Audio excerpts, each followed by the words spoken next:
Everyone good evening. स्वागत है आप सभी का ऑनलाइन स्टडी में। तो आपको पता है कि 2-3 दिन से ये सीरीज़ नहीं आ रही थी। लास्ट में मैं आपको वीडियो अपलोड नहीं कर पा रहा था क्योंकि कल तो आपका सरस्वती पूजा था, जिस वजह से मैं वीडियो नहीं अपलोड कर पाया, और इससे पहले एक दिन मैं बिजी था तो इसलिए नहीं कर पाया था। तो कोई प्रॉब्लम नहीं, लेकिन अब ये सीरीज़ आपका रेगुलर रहेगा, ठीक है।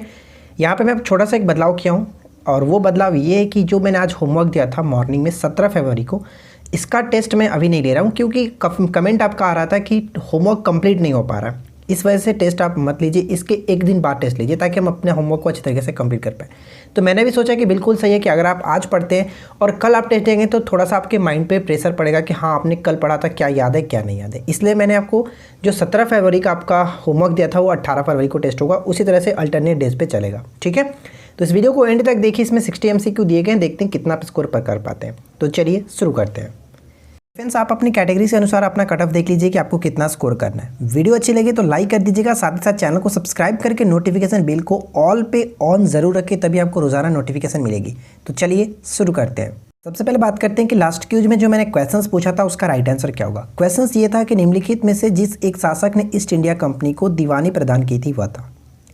इलाहाबाद के संधि के तहत 1765 में शाह आलम द्वितीय ने जो कि ईस्ट इंडिया कंपनी के साथ दीवानी प्रदान की थी।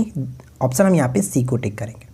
सबसे पहला क्वेश्चन क्या कह रहा है कि भारत के राज्य चिन्ह में प्रयुक्त होने वाला शब्द सत्यमेव जयते किस उपनिषद से लिए गए। तो मुंडक उपनिषद से लिया गया, ऑप्शन ए को टिक करेंगे। सेकेंड क्वेश्चन ये कि ऋग्वैदिक आर्यों का मुख्य व्यवसाय क्या था। ये क्वेश्चन काफ़ी इंपॉर्टेंट है, ध्यान से समझ लीजिएगा। ध्यान दीजिए, यहाँ पे क्वेश्चन पूछा जा रहा है कि ऋग्वैदिक आर्यों का मुख्य व्यवसाय क्या था। सही आंसर होता है पशुपालन। और कभी कभी क्वेश्चन पूछा जाता है कि सिंधु घाटी सभ्यता में जो उनका मुख्य व्यवसाय क्या था। तो इसके लिए मैं एक छोटा सा ट्रिक बनाऊं, इस ट्रिक को हम समझ लेते हैं। देखिए, सिंधु का प्यार ऋषि का पालनहार है। अगर आप इसको छोटे से ट्रिक को याद रखेंगे तो यहाँ से 2 क्वेश्चन क्लियर हो जाएगा। सिंधु का मतलब सिंधु घाटी सभ्यता का जो मुख्य कह सकते हैं कि मुख्य जो उनका व्यापार था वो क्या था। तो मुख्य व्यवसाय क्या था, वो व्यापार था, ठीक है। यानी कि प्यार का मतलब यहाँ पे व्यापार याद रख सकते हैं। और ऋषि का मतलब याद रखना है कि ऋषि यानी कि ऋग्वैदिक सभ्यता का जो मुख्य व्यवसाय था वो था पालन, यानी कि पशुपालन, ठीक है। इस तरह से याद रख सकते हैं। चलिए अगला क्वेश्चन देखिए क्या है। थर्ड क्वेश्चन ये कह रहा है कि कौन सुमेलित नहीं है।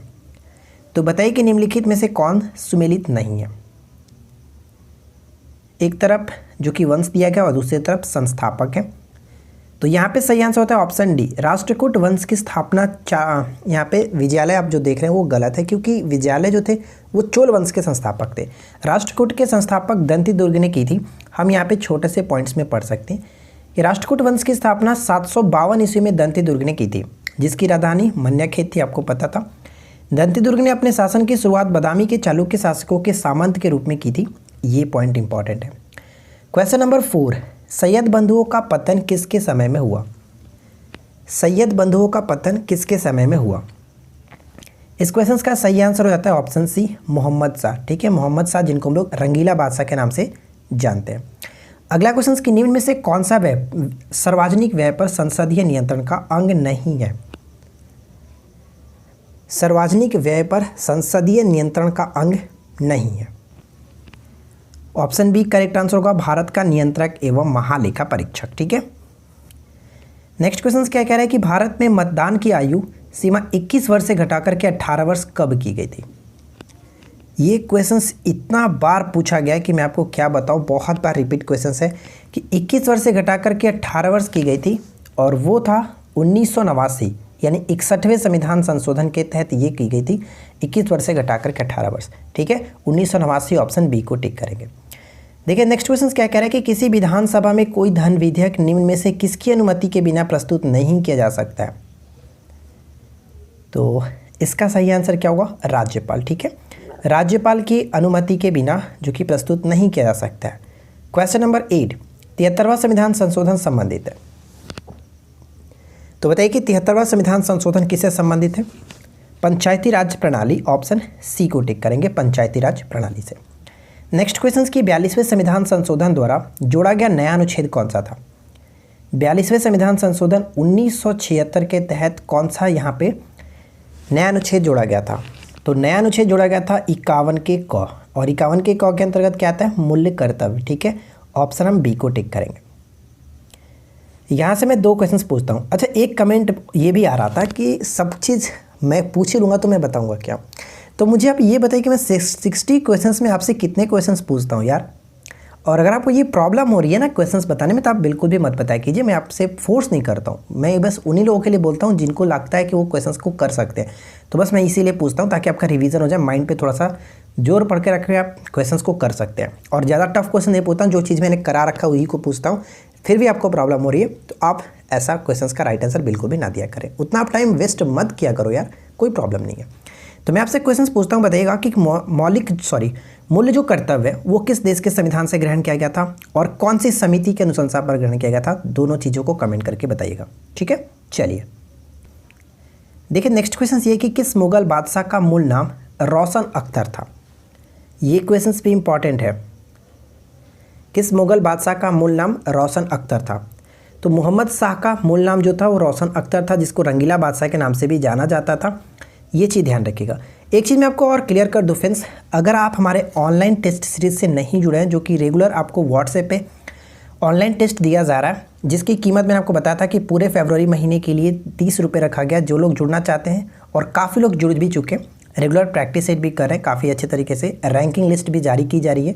अगर आप इंटरेस्ट रखते हैं तो आपको स्क्रीन पे एक व्हाट्सएप नंबर दिख रहा होगा, वहाँ पे आप पेमेंट कर सकते हैं और पेमेंट करने के बाद आपको वहाँ पे स्क्रीनशॉट भेजना, आपको ऐड कर दिया जाएगा।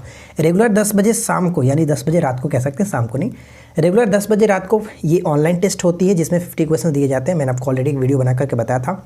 जो लोग अब तक नहीं जुड़े वो जुड़ सकते हैं, बाकी चीज़ों के लिए आप व्हाट्सएप कर सकते हैं, मैसेज से बात कर सकते हैं, ठीक है। चलिए फिलहाल देखिए नेक्स्ट क्वेश्चन क्या कह रहा है।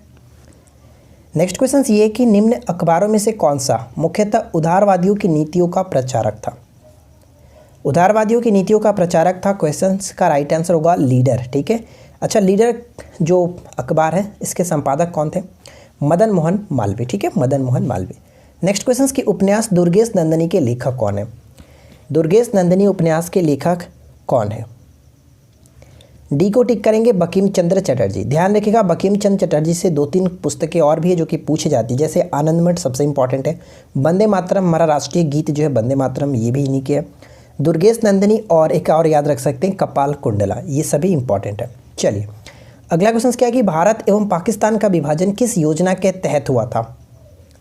भारत और पाकिस्तान का विभाजन किस योजना के तहत हुआ था।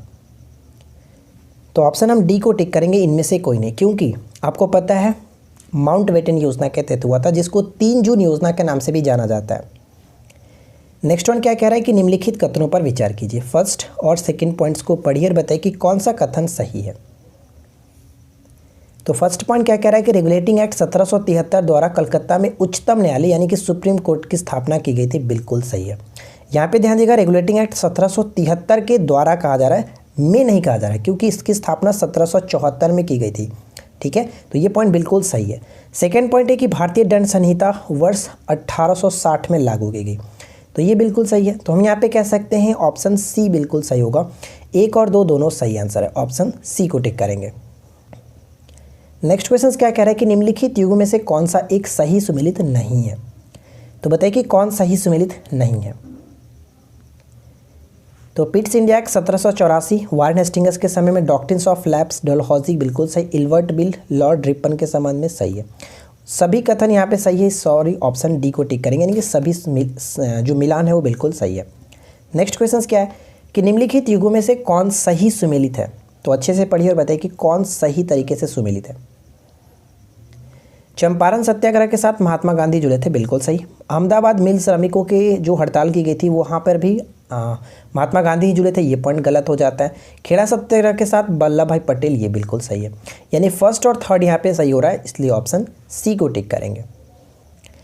नेक्स्ट क्वेश्चन क्या है कि निम्न संवैधानिक संशोधनों में से कौन से राज्यों से निर्वाचित होने वाले लोकसभा के सदस्यों की संख्या में वृद्धि से संबंधित है। तो वृद्धि से संबंधित कौन कौन हो जाता है, 7वां और 31वां, ऑप्शन सी को टिक करेंगे। नेक्स्ट क्वेश्चन क्या कह रहा है कि भारत के संविधान के 44वें संविधान संशोधन अधिनियम निम्नलिखित अधिकार को मौलिक अधिकार के श्रेणी से हटा दिया गया। तो बताइए कि मौलिक अधिकार की श्रेणी से किसे हटा दिया गया था। जैसे आपको पता है कि मूल संविधान में हमारे पास 7 मौलिक अधिकार थे, ठीक है, जिसमें एक संशोधन किया गया 44वें संविधान संशोधन 1978, जिसके तहत एक को हटा दिया गया था और वो था संपत्ति का अधिकार। ठीक है, संपत्ति का अधिकार, कई बार हम लोगों ने इसके बारे में चर्चा किया हुआ है।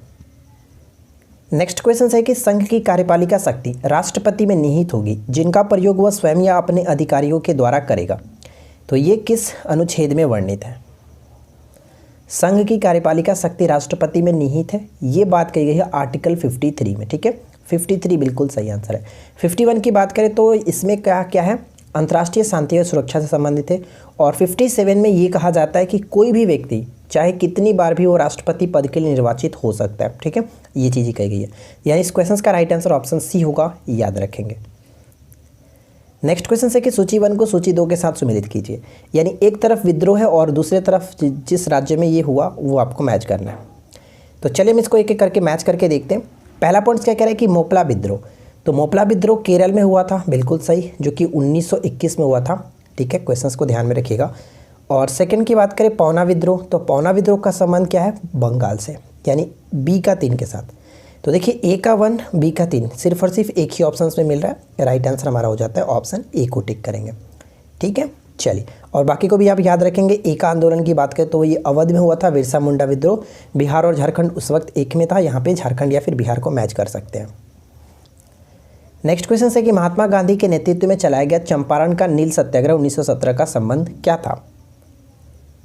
तो ये काफ़ी चर्चा है, आपको पता है, और वैसे भी ये चर्चा में इसलिए रहता है क्योंकि भारत में महात्मा गांधी जी का चलाया गया सबसे पहला ये आंदोलन था चंपारण सत्याग्रह। ठीक है, और ये नील उत्पादक कृषकों द्वारा 3 कट्ठिया प्रथा के विरोध में चला गया था, यानी कि 20 कट्ठे में 3 कट्ठा नील की खेती के लिए अंग्रेजों जो कि प्रताड़ित करते थे यहाँ के चंपारण के किसानों को, इस वजह से महात्मा गांधी ने इसको चलाया था 1917 में चंपारण सत्याग्रह।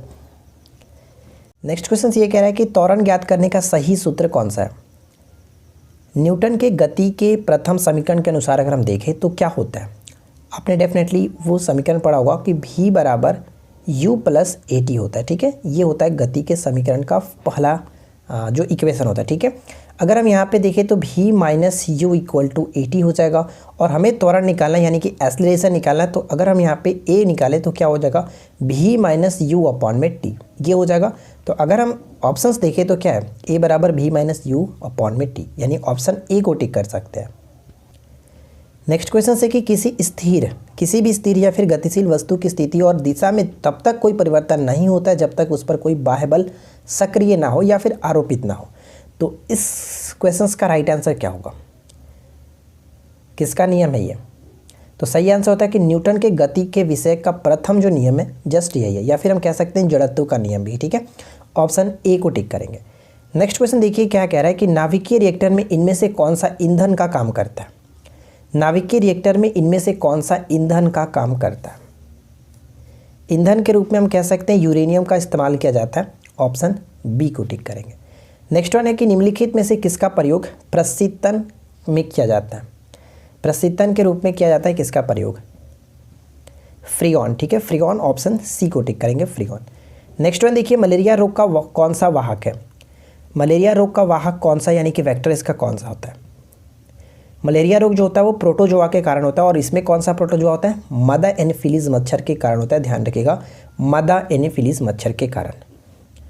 नेक्स्ट क्वेश्चन बनता है कि कौन सा अनुच्छेद संसद के 2 अधिवेशनों के बीच 6 माह के अंतराल की अनिवार्यता का उल्लेख करता है? इस क्वेश्चन का राइट आंसर होता है अनुच्छेद 85, यहाँ पे आर्टिकल 85 को टिक करेंगे, ऑप्शन डी। ठीक है, नेक्स्ट क्वेश्चन क्या कह रहा है कि संविधान के किस भाग में संविधान संशोधन की प्रक्रिया का उल्लेख किया गया?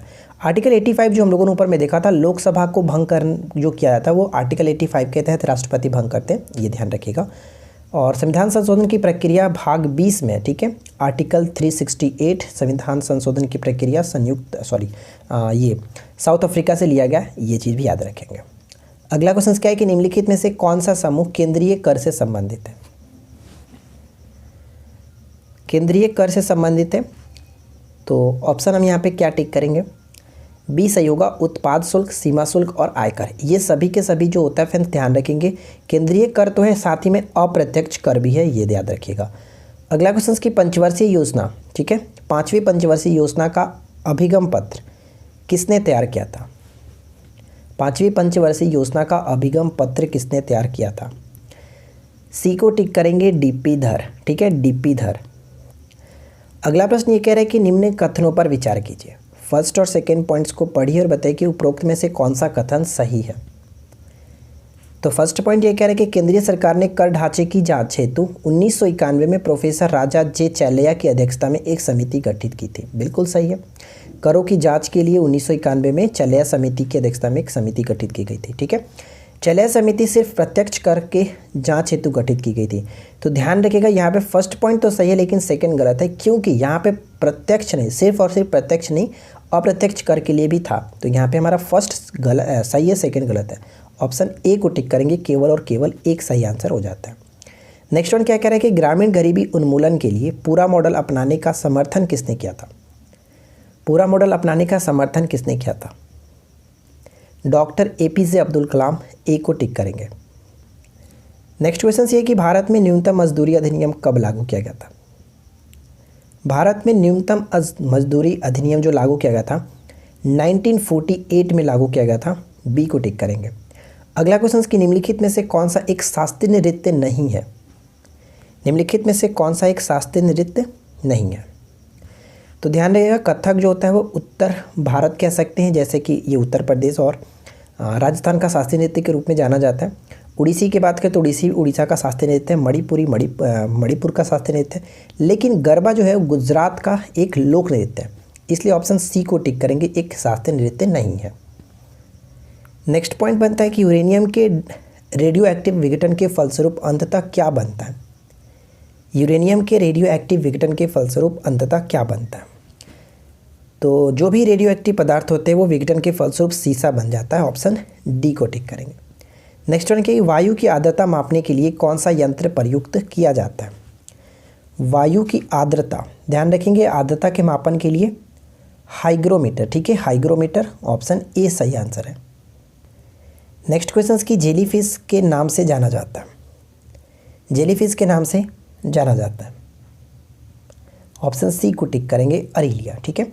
अरीलिया जो जेलीफिश के नाम से भी जाने जाते हैं। सर्वप्रथम रक्त परिसंचरण तंत्र का अध्ययन किसने किया था, या फिर हम यूँ कह सकते हैं कि सर्वप्रथम रक्त परिसंचरण की खोज किसने की थी। तो ध्यान रखेंगे, रक्त परिसंचरण की खोज विलियम हार्वे ने की थी। ऑप्शन डी को टिक करेंगे। जबकि कार्ल लैंडस्टीनर ने रक्त समूह की खोज की थी, जो हम लोग जानते हैं ए बी ओ और एक बी होता है, ठीक है। तो ये 4 ब्लड ग्रुप जो है इसकी खोज कार्ल लैंडस्टीनर ने की थी, जबकि रक्त परिसंचरण की खोज विलियम हार्वे ने की थी। नेक्स्ट क्वेश्चन की निम्नलिखित नृत्यों में से कौन गरीबों की कथक कली के नाम से जानी जाती है। तो जवाहरलाल नेहरू ने गरीबों की कथक कली के रूप में किसे कहा था, ओटामथुलाल, ठीक है। ऑप्शन बी को टिक करेंगे, ओटामथुलाल गरीबों की कथक कली के रूप में जानी जाती है। कथक कली किस राज्य का शास्त्रीय नृत्य, नीचे कमेंट करके बता सकते हैं तो बहुत अच्छी बात होगी, जल्दी से कमेंट कर दीजिएगा। अष्टांगिक मार्ग किस धर्म से संबंधित है। अष्टांगिक मार्ग जो किस धर्म से संबंधित है, बी को टिक करेंगे, बौद्ध धर्म से संबंधित है। नेक्स्ट क्वेश्चन की पुष्टि मार्ग के दर्शन की स्थापना किसने की थी। पुष्टि मार्ग के दर्शन की स्थापना किसने की थी। देखिए इस क्वेश्चन का सही आंसर क्या होगा, बल्लभाचार्य, ठीक है। ऑप्शन डी को टिक करेंगे, बल्लभाचार्य ने पुष्टि मार्ग के दर्शन की स्थापना की थी। लोसांग उत्सव मनाया जाता है, लोसांग उत्सव मनाया जाता है। इस क्वेश्चन का सही आंसर हो जाता है सिक्किम में। देखिए फ्रेंड्स, एग्जाम्स के पॉइंट ऑफ व्यू से सारे क्वेश्चंस को अरेंज किया जाता है। अगर आप रेगुलर प्रैक्टिस करना चाहते हैं तो हमारे साथ जुड़ सकते हैं, ठीक है। चैनल को सब्सक्राइब करके नोटिफिकेशन बेल को ऑन रखिए।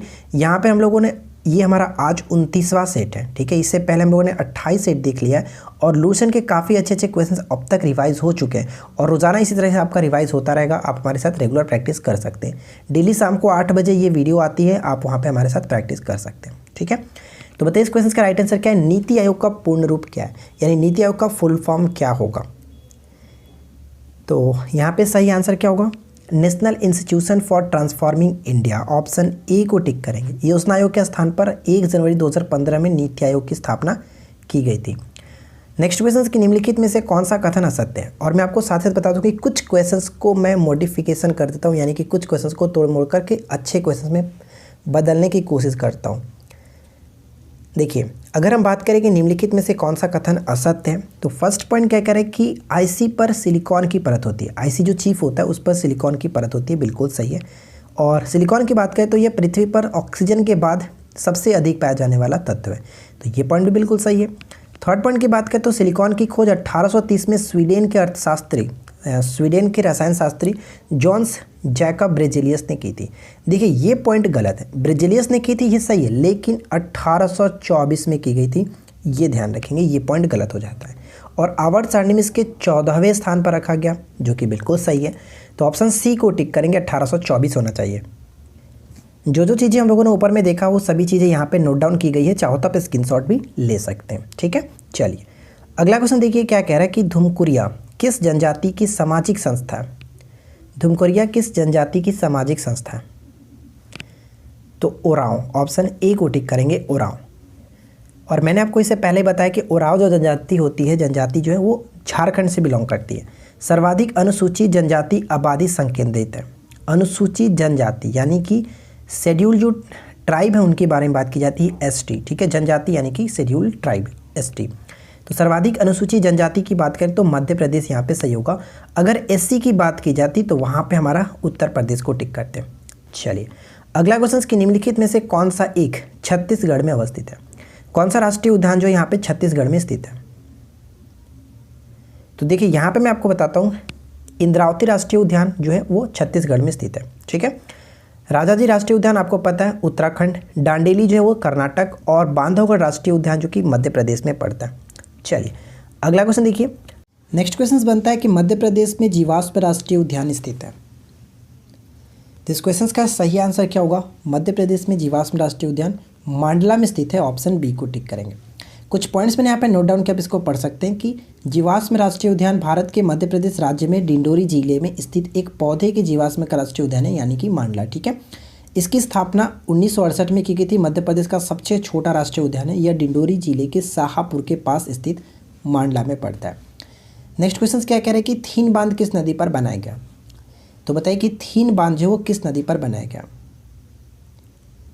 थीन बांध रावी नदी पर, ए को टिक करेंगे, रावी नदी पर। अगला क्वेश्चन कि किस मुगल शासक ने अपनी आत्मकथा लिखी थी? किस मुगल शासक ने अपनी आत्मकथा लिखी थी? तो और वो जो था बाबर थे। ठीक है, बाबर यानी कि तुजा के बाबरी, जो कि तुर्की भाषा में लिखी गई थी, बाबर के द्वारा अपनी लिखी हुई आत्मकथा थी। ठीक है, नेक्स्ट क्वेश्चन बनता है कि 2022 में निसार उपग्रह के प्रक्षेपण के लिए इसरो के साथ किस अंतरिक्ष एजेंसी ने सहयोग किया है? भारत और नासा के बीच ये सहयोग किया गया, ए को टिक करेंगे। नेक्स्ट क्वेश्चन क्या है कि फेनी पुल किस देश को भारत से जोड़ता है? फेनी पुल हाल ही में चर्चा में रहा था, किस देश को भारत से जोड़ता है? और वो करेक्ट आंसर होगा बांग्लादेश। ठीक है, बांग्लादेश। नेक्स्ट क्वेश्चन है कि पीएम मोदी ने हाल ही में राष्ट्र ढोबी दुर्गापुर प्राकृतिक गैस पाइपलाइन किस राज्य को समर्पित किया? ढोबी दुर्गापुर प्राकृतिक गैस, तो दुर्गापुर से आप क्लियर कर चुके होंगे, पश्चिम बंगाल, डी को टिक करेंगे। नेक्स्ट क्वेश्चन कि उस खिलाड़ी, क्रिकेट खिलाड़ी का नाम बताइए जिसने जनवरी 2021 के लिए ICC player of the month award जीता है। ICC player of the month का अवार्ड जीता है और वो है ऋषभ पंत। ठीक है, ऑप्शन बी को टिक करेंगे, ऋषभ पंत। नेक्स्ट क्वेश्चन कि निम्नलिखित खिलाड़ियों में से किसे ऑस्ट्रेलिया क्रिकेट द्वारा एलन बॉर्डर मेडल 2020-21 से सम्मानित किया गया? एलन बॉर्डर मेडल 2020-21 से सम्मानित किया गया ऑस्ट्रेलिया क्रिकेट द्वारा स्टीव स्मिथ। ठीक है, स्टीव स्मिथ जो कि लगातार तीसरी बार ये जीते हैं, ऑप्शन सी को टिक करेंगे। नेक्स्ट क्वेश्चन देखिए क्या कह रहा है। असोम माला राज्य मार्गों और प्रमुख जिला सड़कों के लिए एक कार्यक्रम है जिसका उद्घाटन प्रधानमंत्री मोदी ने किस राज्य में किया? तो यहाँ नाम से क्लियर हो गया होगा, असोम माला यानी कि असम, ऑप्शन डी करेक्ट होगा। नेक्स्ट क्वेश्चन ये कि हाल ही में जारी विश्व खुशहाली सूचकांक 2020 में भारत का स्थान क्या? देखिए ये क्वेश्चन बहुत ज़्यादा इंपॉर्टेंट है और मैंने होमवर्क में आपको इंडेक्स पढ़ने को दिया था। आई होप कि आप लोगों ने इंडेक्स को पढ़ा होगा। तो सही आंसर हो जाता है ऑप्शन डी, 144वां स्थान भारत को इस बार मिला था 2020 में। सबसे फर्स्ट रैंक पे कौन था बताइए? कई बार हम लोगों ने डिस्कस किया है फर्स्ट रैंक किसे मिला था 2020 के रैंकिंग में, जल्दी से कमेंट कीजिएगा। वर्ष 2020 में कौन सा देश राष्ट्रमंडल का 54वां सदस्य देश बन गया है? राष्ट्रमंडल का 54वां देश बन गया। एक्चुअली ये पहले भी देश था लेकिन ये बीच में हट चुका था और हाल ही में मालदीव फिर से इसमें जुड़ गया। ठीक है, ऑप्शन बी को टिक करेंगे। नेक्स्ट देखिए क्या कह रहा है कि भारत में अंत्योदय दिवस किस दिन मनाया गया है, मनाया जाता है? अंत्योदय दिवस किस दिन मनाया जाता है? तो 25 सितंबर को अंत्योदय दिवस, ऑप्शन डी को टिक करेंगे। ठीक है, चलिए, अच्छा यहाँ पे आप पढ़ लीजिए 10 जनवरी क्या है, 10 जनवरी विश्व हिंदी दिवस, 15 मार्च विश्व उपभोक्ता दिवस, 7 अप्रैल विश्व स्वास्थ्य दिवस, ये सभी इंपॉर्टेंट है। नेक्स्ट क्वेश्चन क्या कह रहा है कि किस राज्य सरकार ने मोक्ष कलश योजना 2020 को प्रशासनिक मंजूरी दी है। मोक्ष कलश योजना, मोक्ष कलश योजना क्या है कि राजस्थान सरकार ने एक ऐसी बस स्टार्ट की है जिसमें अगर किसी परिवार में किसी सदस्य की मृत्यु हो जाती है तो उनके अस्थियों को वो हरिद्वार में जाकर के बहा सकते हैं, और मोक्ष कलश योजना के तहत उस बस में जो कि बिल्कुल फ्री ऑफ कॉस्ट में वो जा सकते हैं। ठीक है, तो ये राजस्थान से सही आंसर है, ऑप्शन सी को टिक करेंगे। तो देखिए फ्रेंड्स, यहाँ पे हम लोगों ने 60 MCQ कवर किया, और आई होप कि आप लोगों को ये वीडियो ज़रूर अच्छी लगी होगी। वीडियो अच्छी लगी तो वीडियो को लाइक कर दीजिए, अपने दोस्तों के साथ अधिक से अधिक शेयर कर दीजिए। और मैंने आपको जो बताया था कि जो हमारा ऑनलाइन टेस्ट सीरीज चल रहा है, तो अगर आप इंटरेस्ट रखते हैं तो मैंने इस वीडियो के नीचे डिस्क्रिप्शन में मोबाइल नंबर दे दिया है, वो व्हाट्सएप नंबर, वहाँ पे आपको जा करके मैसेज करके जो चीज़ें आप पता कर सकते हैं। ठीक है, तो हाल ही में देखिए क्यूज का क्वेश्चन है कि हाल ही में LIC ने किस नाम से अपना पहला डिजिटल ऐप लॉन्च किया। तो इस क्वेश्चन का राइट आंसर जल्दी से नीचे कमेंट करके बता दीजिएगा। हम मिलते हैं किसी और वीडियो में नेक्स्ट टॉपिक के साथ। Thanks for watching, keep learning, have a good day.